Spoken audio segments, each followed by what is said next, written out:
Boy, it sure would be nice if the gods would just bless me with a slightly larger shop. I'm starting to get a little bit full. We'll just do a little general walk around to kind of see what's going on. Got some customers' equipment.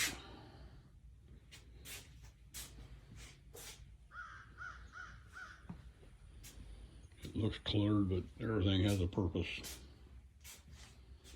You have another one right there. My beautiful assistant.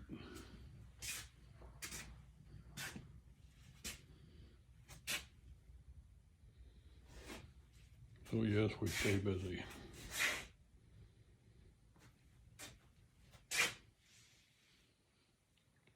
Yard Geek's tiny garage, humble, but we do it.